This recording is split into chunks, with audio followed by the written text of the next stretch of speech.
It's a wet day in Maine, but then there are a lot of those. Maine has just a couple of seasons, winter and mud season. Water is not your friend, especially if you're a homeowner, because water causes all kinds of problems in driveways, etc. Fortunately, we have a doctor.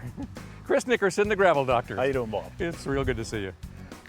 Obviously, water does cause problems. I've got a muddy driveway. I track it into the house. I got to get that fixed. But there's a lot of different solutions, and I need to understand some of them. So why don't you give me some idea of what Gravel Doctor has to offer? What we do is we put down a lot of different aggregates, either a reclaimed asphalt or a product like this, which is a ledge material, and it's a processed material versus a gravel material. With the gravel is when you generally get the mud associated with the driveway. With a processed material, you don't. It's all a consistent product with none of the dirt in it, so it gets you away from the mud, and it packs, you know, extremely tight. Yeah, and there's some real advantages to that, as I understand it, because some of the aggregate material is better than hot top in terms of being easier to maintain over the course of time. Yeah, there is a little more maintenance with a gravel driveway or an aggregate driveway versus a hot top driveway, but it's less expensive than a hot top driveway, and it installs in a day. It installs very easily. As I said, water is not your friend, and once the driveway starts to crack and you start to get water in there, you get another major repair coming up. This is different. You do something different than most other people do. Most people will come hot top your driveway.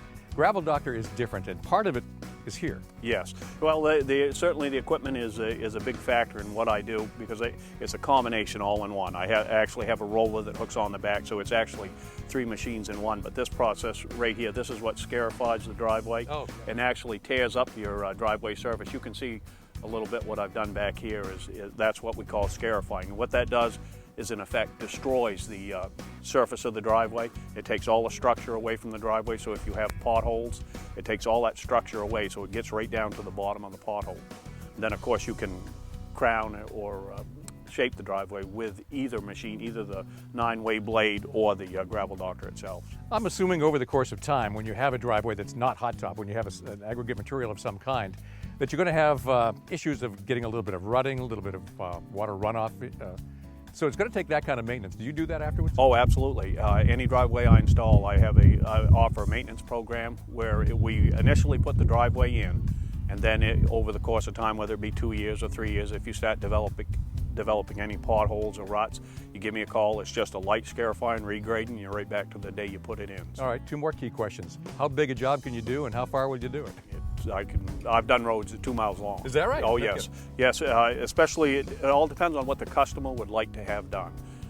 Camp roads or regular roads like that, I will grade it just like a regular grader. Oh, you know, so it doesn't matter the distance or the size of the road or the size of the job. Oh, this would be perfect for camp roads. Because, oh, yes, absolutely. Because hot top would really be too expensive for some of those projects. Yeah. A lot of my work is in fact that. It's just that because hot top for a lot of people is just cost prohibitive.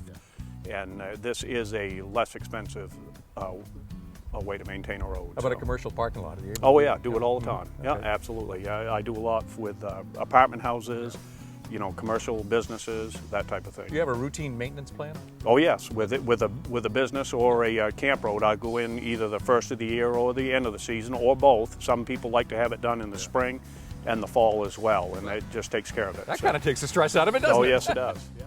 Well, you were right about camp roads, because I live on one. Yeah.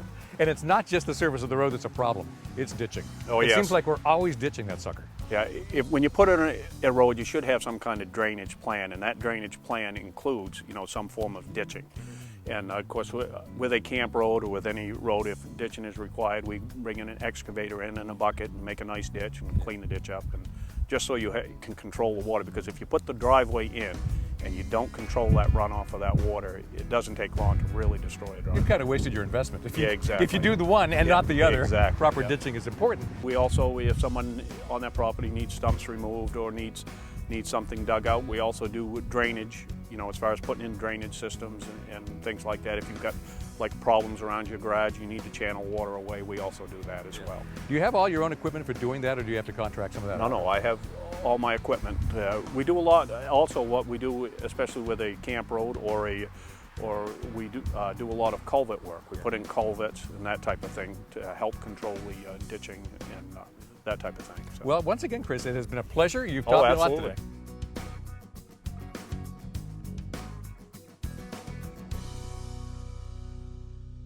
I'm Bob Duchesne. I hope you've learned something from this program.